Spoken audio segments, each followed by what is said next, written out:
Right. Hi, everyone. I was meant to be recording with someone else today, and we've just had to reschedule. So I thought I would jump on and say Happy New Year to everyone, talk a little bit about what you can expect over the next couple of months on this channel, why it's taken me so long to get started this year, and also a few funny things that are coming up in the news. So, first and foremost, how's everyone doing? How was your Christmas? How was your New Year? Let me know before how it was for you. I have been really busy over the Christmas period and the start of the new year doing a lot of human and animal consults. I've been out on site in this cold weather. But what I find so encouraging is there's so many people that are now searching for natural solutions. It's really, really encouraging. I'm bigger than ever, work busier than ever. I've been out and about on site in the freezing UK.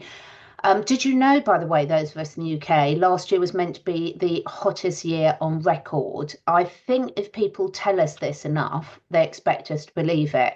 But I can guarantee that no one in the UK believes last year was the hottest on record. But I've also been working with people across the globe, and it's so exciting to see how many people of all age groups. I mean, just this week alone, I've worked with people with children, teenagers, and I've worked with someone, the most amazing 93-year-old lady who is absolutely incredible. I've worked with all creatures, great and small, and I absolutely love it. So, if you need a little bit of help, you can go to my website. The link is below, CatherineEdwards.life, and look at the different consults I offer. Um, there's so much going on behind the scenes at the moment, isn't there? Both in the UK and abroad, and there's so much being played out on social media. We've got the trolling of Keir Starmer, the UK Prime Minister, by Elon Musk. Now, we could have a whole discussion on this. It's hysterical in so many different ways, but also my spider senses are very up in terms of every time there's a distraction or be asked to look over here, then what on earth are they doing in the background they don't want us to know about.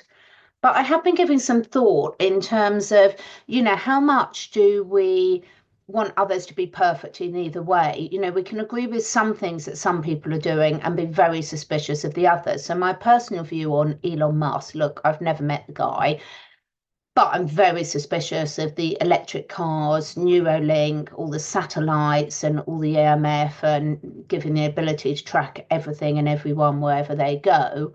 But that doesn't mean that I don't quite enjoy him trolling Keir Starmer. And it certainly doesn't mean that I don't enjoy him raising awareness for the horrific. I hate even the fact that it's called basically grooming gangs that aren't just in the UK. We all know, this audience know, they're everywhere, but it's not. Grooming gangs sort of underestimates the scale and the horror of what's been going on for years, and it's been covered up for years by politicians in the UK.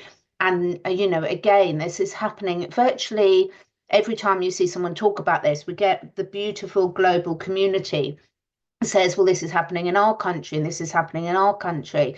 And we all know that nothing has happened in America about Epstein and who the actual clients were and who was actually doing the abuse. But that doesn't mean that we shouldn't be investigating it and really saying is enough in the UK. So I think all this attention is really, really helpful. And now it's not just about us sitting there and looking who we can blame, although holding people to account is really important, in my opinion.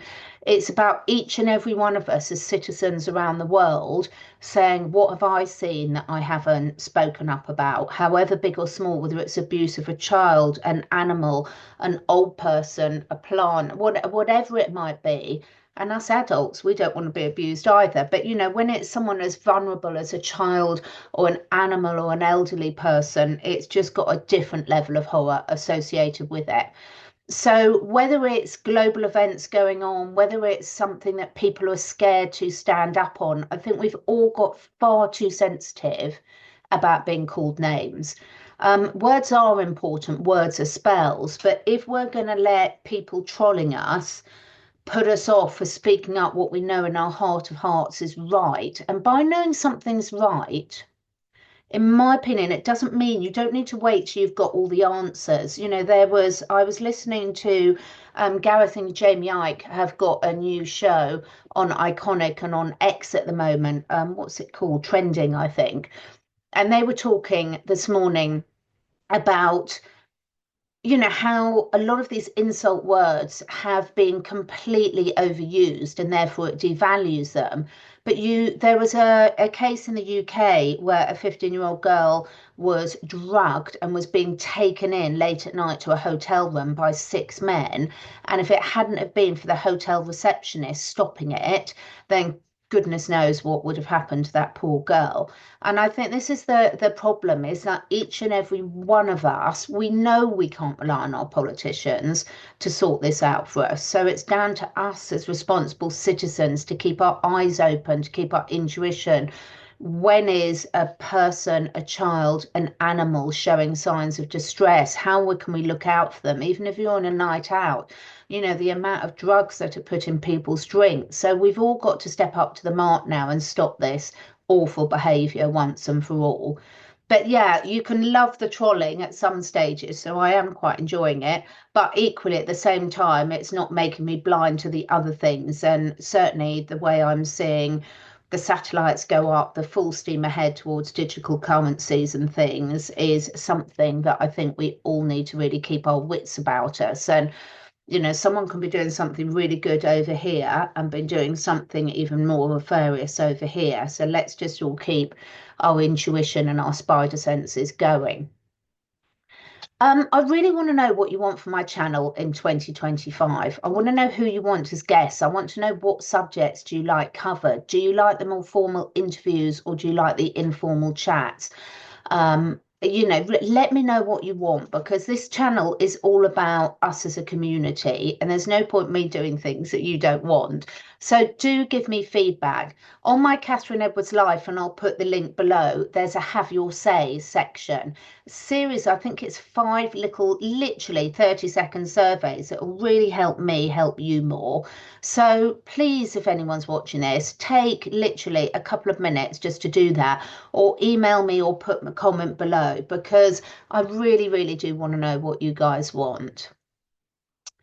The other thing, there's a lot happening on the global political scale, isn't there? Obviously, we've got the inauguration coming up in America. We've got Trudeau has announced he will resign. He's not there. He's not gone yet. And also I've seen a few things from Redacted about, I don't know anything about Canadian politics, although obviously I know quite a lot about Trudeau, and who he is and who he isn't. But equally, my understanding from what I've seen is he hasn't actually resigned. He says they're going to, and in the meantime, he's sort of suspended whatever the official word is, their parliament, which is disaster, just as you've got a new administration coming in America. So again, my spider senses are definitely going off about that. And whereas I'm not saying people can't be excited about it, I'd love to hear your comments, particularly Canadians who'll know a lot more about this than me.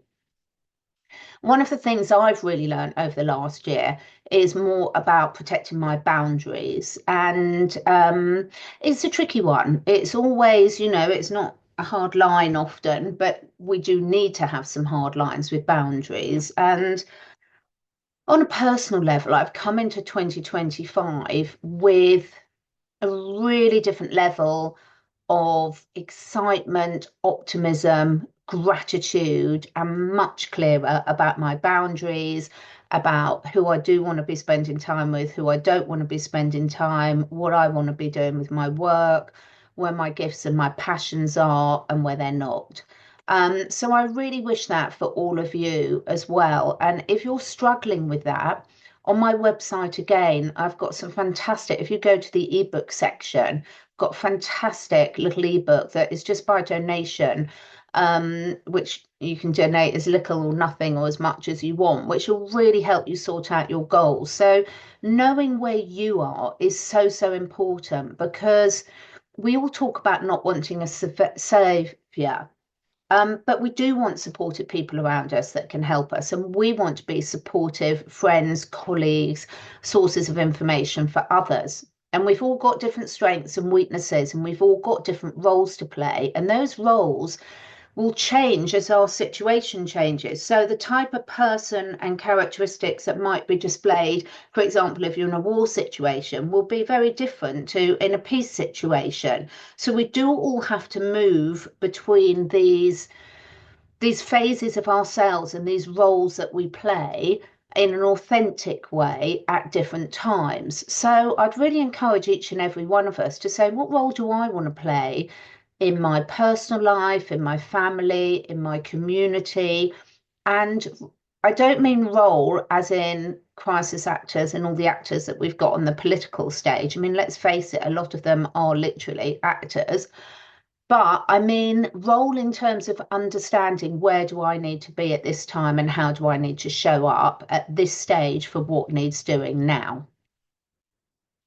And one thing I couldn't resist talking about today, which again, I'm laughing about, and sometimes I laugh through nervous horror as well as ridicule, is who has seen that in the UK, scientists, and actually, when you look into it, it's been going on for quite a long while, are testing and developing a vaccine for the bubonic plague, the Black Plague, as we all know, that has been across the world for years, supposedly spread by fleas on black rats.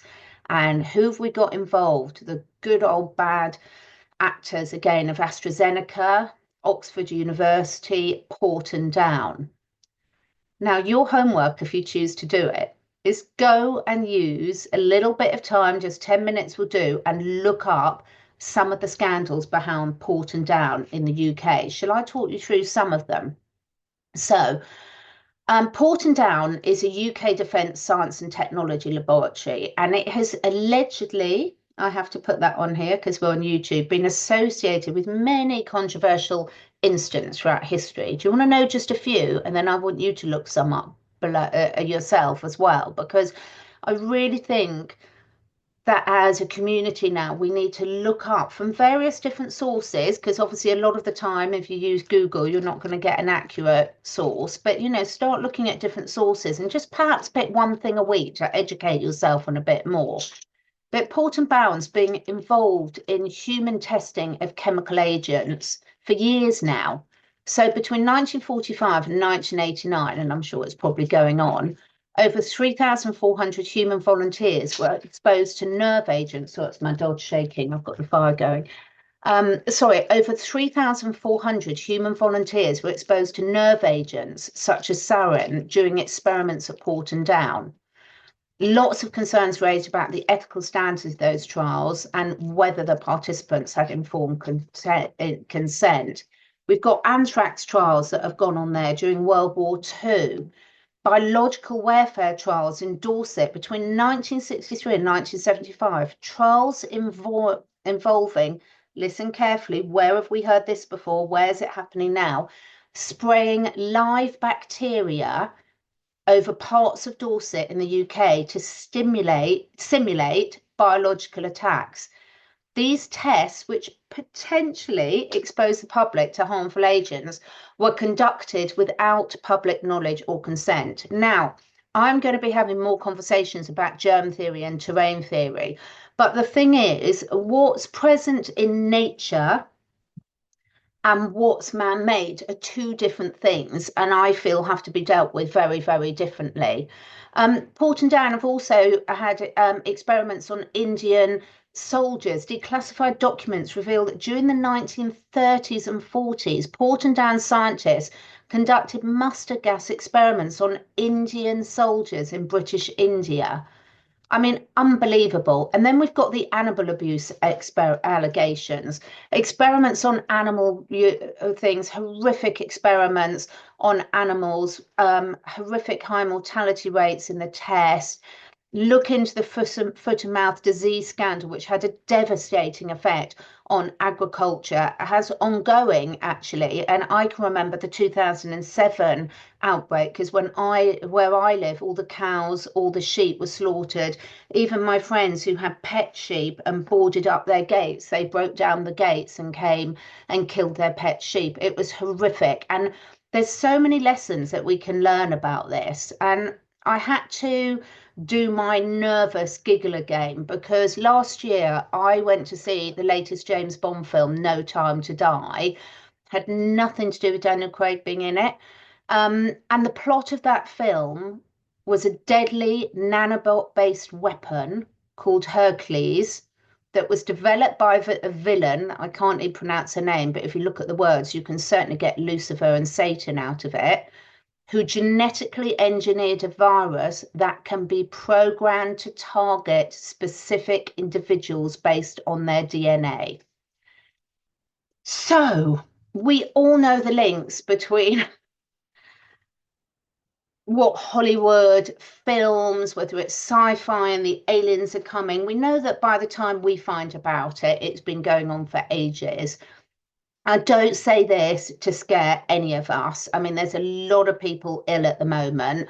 What I do say is to just start investigating these companies a bit more. And what I would say is really start to get help, stock up, educate yourself on natural remedies that can protect you and your loved ones and your animals.